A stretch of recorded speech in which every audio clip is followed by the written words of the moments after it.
बताएंगे इस वीडियो में कि आरआरबी एग्ज़ाम यानी 2022 27 सितंबर का फर्स्ट शिफ्ट में जो क्वेश्चन पूछा गया।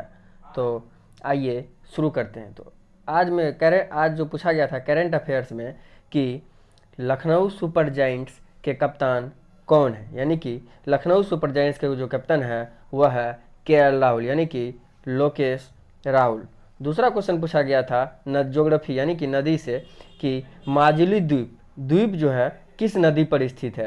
तो माजुली द्वीप जो है यह ब्रह्मपुत्र नदी पर जो असम में स्थित है, यानी कि माजुली द्वीप दुनिया का सबसे बड़ा नदी द्वीप है जो कि असम में ब्रह्मपुत्र नदी पर स्थित है। तो इसका जो आंसर होगा ब्रह्मपुत्र नदी।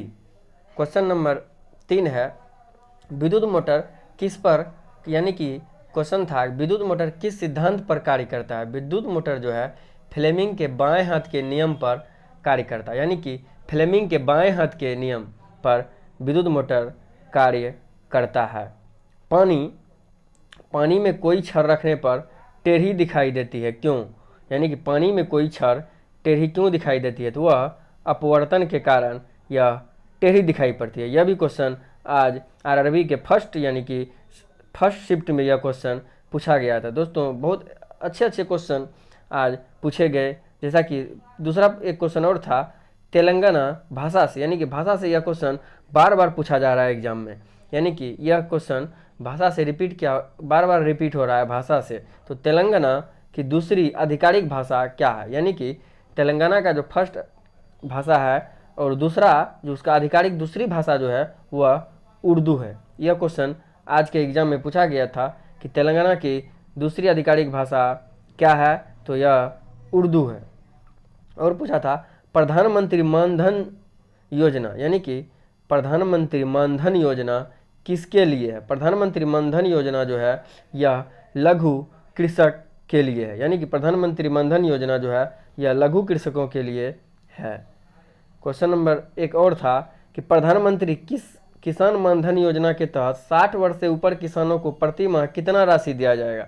तो इसमें जो राशि दिया जाएगा 3000 रुपया प्रति माह, यानी कि प्रधानमंत्री किसान मानधन योजना के तहत 60 वर्ष से ऊपर किसानों को प्रति माह 3000 रुपया दिया जाएगा। और एक क्वेश्चन था 30 जून 2022 तक कितनी अनुसूचियां हैं, यानी कि 30 जून 2022 तक अनुसूचियों की संख्या कितनी है। तो दोस्तों अनुसूची का जो संख्या है वह है 12।